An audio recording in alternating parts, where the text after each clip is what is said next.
What's up, freaks and weirdos? Jasperino here, bringing you my review of Roger Corman's 1964 classic, The Haunted Palace. What an awesome movie to start my September/October Halloween horror-thon with. This movie featured Vincent Price. This movie had Lon Chaney Jr. in it. Very, very beautifully done. Very Hammer-esque in the way that it was filmed, the colors, the cinematography, the gothicness of it.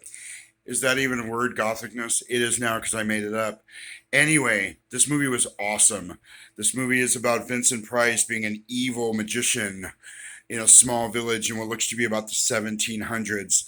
The villagers, of course, were not happy with the fact that their women were disappearing in the middle of the night, never to be seen again, as Vincent Price and his group of minions practiced their black magic and some sort of dark ritual to raise some kind of creature from beyond.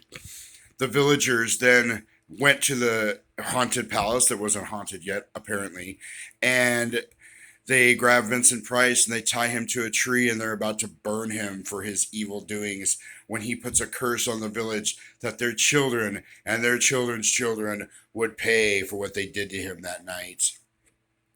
Fast forward about 110 years. Vincent Price, as his great great grandson and his wife, show up at the village because they've inherited the palatial palace of his great great grandfather.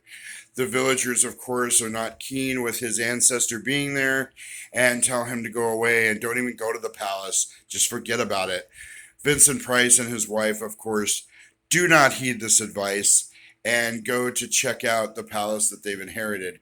Who wouldn't? Who would not want to inherit a huge palace in the middle of a little countryside somewhere in Europe? How cool does that sound? The haunting and all the other stuff going on in it, to me, would be a bonus. As soon as they arrive at the palace, shenanigans ensue as Vincent Price sees above the fireplace that portrait of his great great grandfather that's a spitting image of him and is immediately possessed by the spirit of his great great grandfather.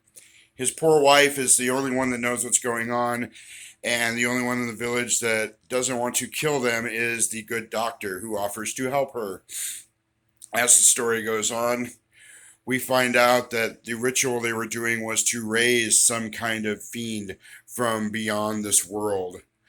The wife confides in the doctor that there's something wrong with her husband, and as Vincent Price becomes more and more devious, more and more sinister in his evil plans to raise this creature.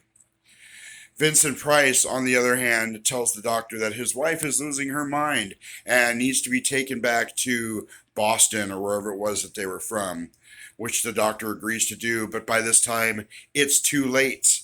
The villagers have risen up. The villagers, by the way, the curse is in full effect because all of the villagers are deformed in some way. They've got webbed fingers. There's people walking around with no eyes. It's very dark. It's very awesome, especially for the time period. So the villagers end up attacking the castle. Vincent Price gets his hands on his wife and is going to use her as the sacrifice to raise the creature from the dead. The creature effectiveness was surprisingly well done for 1964. Actually, a little bit spooky, if you ask me. I really enjoyed it. You'll have to watch the movie to see what happens. Did Vincent Price fight the ghost of his grandfather and come back to his senses and save his wife? Did the good doctor help them? What happened with the villagers? You'll have to check it out. It's on Prime Video. It's called The Haunted Palace. I highly recommend it. It's really, really good. And leave your comments if you watched the movie. Tell me what you thought. Tell me what you think of the Horathon so far. We're only one episode in. And stay tuned for the next movie, which will be coming up here very, very shortly. Stay tuned to see what it is. Stay spooky, stay weird. Have your own